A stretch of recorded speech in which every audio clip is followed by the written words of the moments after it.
আজকে আমি বাড়িতে বানিয়েছিলাম পাপড়ি চাট। আর এই চাটের পাপড়িটাও আমি ঘরেই বানিয়ে নিয়েছিলাম। এই চাটটা তো বাচ্চা বড় সবারই খেতে খুবই ভালো লাগে। আমি কিভাবে বাড়িতে এই পাপড়ি চাট বানিয়েছিলাম সেটা আজকে আমি আপনাদের সাথে শেয়ার করছি। পাপড়ি চাটের পাপড়িটা বানানোর জন্য প্রথমে এইখানে আমি 1.5 কাপের মতো ময়দা নিয়ে নিয়েছি। তার মধ্যে এবার আমি নুন দিয়ে দিলাম, নুনটা একটু বেশি পরিমাণেই দিয়েছি। এবার এখানে দিয়ে দিচ্ছি হাফ চামচের মতো জোয়ান। জোয়ান দেওয়ার পর তারপর আমি এখানে দিয়ে দিচ্ছি 3-4 চামচের মতো সাদা তেল।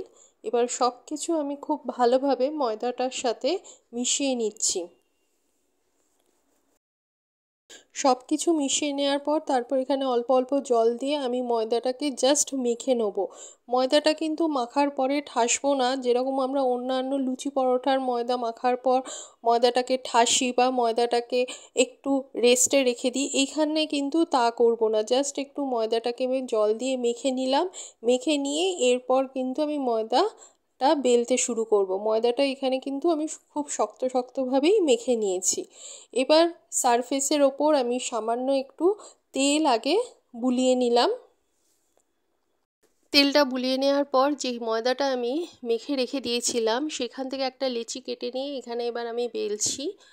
চারিদিকটা বেলার সময় একটু আমার টেরা বেঁকা হয়েছে, যেহেতু ময়দাটা আমি খুব একটা ভালোভাবে ঠাসিনি, কিন্তু বেলেছি একদম পাতলা পাতলা করে, যতটা পেরেছি পাতলা করার চেষ্টা করেছি। এবার বেলা হয়ে গেছে, এবার একটা কাঁটা দিয়ে আমি চারিদিকটা একটু ফুটো ফুটো করে নিচ্ছি। ফুটো না করলে পাপড়িগুলো যখন তেলে ভাজবো ওই লুচির মতো ফুলে উঠবে, তাই ফুটো ফুটো করে নিলাম। এবার একটা ঢাকা দিয়ে আমি পাপড়ির শেপে এগুলোকে কেটে নিচ্ছি। আপনারা যদি এটাকে বানান তাহলে আপনাদের কাছে যদি কুকি কাটার থাকে আপনারা সেগুলো ইউজ করতে পারেন, বা স্টিলের গ্লাস বাটি বা কাচের গ্লাস বাটি দিয়েও আপনারা এটাকে ইউজ করতে পারেন। যাই হোক, কাটা হয়ে গেল পাপড়িগুলো। এবার চারিদিকে যে এক্সট্রা যে ময়দাগুলো আছে সেটা আমি ছাড়িয়ে তুলে নিচ্ছি। এবার এই পাপড়িগুলোকে আমি স্টিলের থালার ওপর একটা খবরের কাগজ পেতে নিয়েছি। এবার এগুলোকেই খবরের কাগজের ওপরে রেখে দিচ্ছি। ডাইরেক্ট যদি স্টিলের থালার ওপরে রেখে দিতাম তাহলে কিন্তু পরস্পরের সাথে জড়িয়ে যেত, তাই এইগুলোকে আমি কাগজের ওপরেই রেখে দিয়েছি। এবার অন্যভাবেও আপনারা বেলতে পারেন, সেটা হলো লুচির চেয়েও একদম ছোট ছোট আকারের লেচি এখানে কেটে নিতে হবে। কেটে নিয়ে যেরকম আমরা লুচি একদম পাতলা পাতলা করে বেলি সেই রকম একদম পাতলা পাতলা করে এখানে বেলে নিচ্ছি। বেলে নেওয়ার পর ওই কাঁটা দিয়ে চারিদিকটা ফুটো ফুটো করে নিতে হবে। কিন্তু এটা খুব ধৈর্যের কাজ, আর গরমকালে ওই একটা একটা করে বেলা মানে ওহ, সে যাই হোক, সবগুলো বেলে নেওয়ার পর আমি খবরের কাগজের ওপর এইগুলোকে রেখে দিলাম। এবার কড়াতে তেল আমি গরম করতে বসিয়ে দিয়েছিলাম, তেলটা হালকা গরম হয়ে এসেছে। এবার এখানে সব পাপড়িগুলোকে আমি ছেড়ে দিচ্ছি। এইখানে গ্যাসের ফ্লেম কিন্তু লো টু মিডিয়াম ফ্লেমে করে রাখা আছে। পাপড়িগুলো বেলার সময় আপনাদেরকে একটা কথা আমি জানাতে ভুলে গেছিলাম, সেটা হলো যখন পাপড়িগুলো বেলবেন তখন কিন্তু ঘরের ফ্যান কুলার বা এসি চালিয়ে বেলবেন না, তাহলে কিন্তু পাপড়িগুলো একদম ভালো হবে না। যাই হোক, তেলটা যত গরম হচ্ছে তত কিন্তু পাপড়িগুলো দেখুন পরস্পর থেকে এগুলো কিন্তু এক একটা করে ছেড়ে আসছে। কি সুন্দর দেখুন, এক একটা করে এগুলো ছেড়ে আসলো। এবার যেই এক পিঠটা যেই হয়ে যাবে আমি সেই আর একটা পিঠে এগুলোকে উল্টে পাল্টে দিচ্ছি।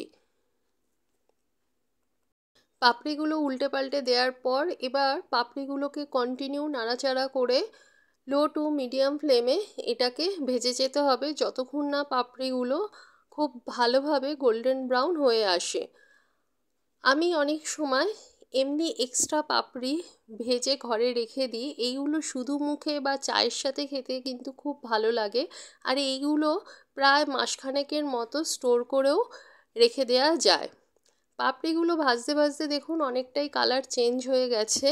এবার এই অবস্থাতে আমি পাপড়িগুলো এখানে তুলে নিচ্ছি। তুলে নেওয়ার পর আমি এমনিভাবেই ঠিক পরের ব্যাচটা ভেজে নেব।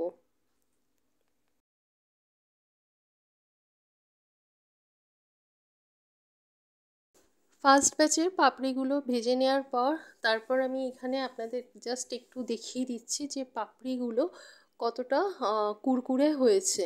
দেখুন কতটা ক্রিস্পি হয়েছে। একটু গরম তাই একটু ভাঙতে একটু কষ্ট হচ্ছে।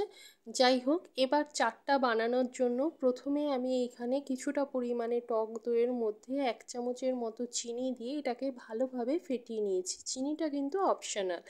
এরপরে একটা বাটির মধ্যে আমি আগে থেকে সেদ্ধ আলু, শসা আর টমেটো এখানে একদম ছোট ছোট করে কেটে নিয়েছিলাম। এবার এর মধ্যে আমি দিয়ে দিচ্ছি স্বাদ মতো বিট নুন, দিয়ে দিচ্ছি স্বাদ মতো একটু লঙ্কার গুঁড়ো, আর দিয়ে দিচ্ছি ভাজা মশলার গুঁড়ো, আর আমি এখানে দিয়ে দিচ্ছি 3 চামচের মতো তেঁতুলের জল। তেঁতুলের জল যদি না থাকে তাহলে আপনারা এখানে লেবুর রসেরও ইউজ করতে পারেন। এবার সব কিছু দিয়ে আমি খুব ভালোভাবে এটাকে মেখে নিলাম। মাখাটা মেখে নেওয়ার পর যেই পাপড়িগুলো আমি ভেজেছিলাম সেই পাপড়িগুলো আমি এবার প্লেটের ওপর সাজিয়ে দিচ্ছি। সাজিয়ে দেওয়ার পর এবার যেই আলু মাখাটা মেখেছি সেইগুলো এই পাপড়ির ওপরে আমি এবার দিয়ে দিচ্ছি। দিয়ে দেওয়ার পর তার উপরে আমি যেই টক দইটা চিনি দিয়ে ফেটিয়ে রেখে দিয়েছিলাম সেই টক দইটা এর ওপর দিয়ে এবার আমি ছড়িয়ে দিচ্ছি। তার ওপরে এবার আমি এখানে দিয়ে দিচ্ছি তেঁতুলের টক মিষ্টি চাটনি। এই চাটনির রেসিপি একবার আমি এই চ্যানেলে শেয়ার করেছিলাম। যদি আপনাদের কারোর মনে হয় তো আপনারা সেখান থেকে দেখে নিতে পারেন। আর কারোর যদি এই তেঁতুলের চাটনির সাথে ধনেপাতার চাটনির পছন্দ হয় তাহলে সেটাও এখানে আপনারা ইউজ করতে পারেন। আর ওপর থেকে আমি দিয়ে দিলাম বিট নুন, ভাজা মশলা গুঁড়ো আর সামান্য একটু লঙ্কার গুঁড়ো। ব্যাস তৈরি হয়ে গেল একদম ঘরে বানানো পাপড়ি চাট। তাহলে নিরামিষ দিনে যখনই আমাদের কিছু চটপটা খেতে ইচ্ছা করবে বা এমনি দিনেও যদি আপনাদের কারোর মনে হয় আপনারাও কিন্তু আমার মতো এই পাপড়ি চাট ঘরেই বানিয়ে নিতে পারেন।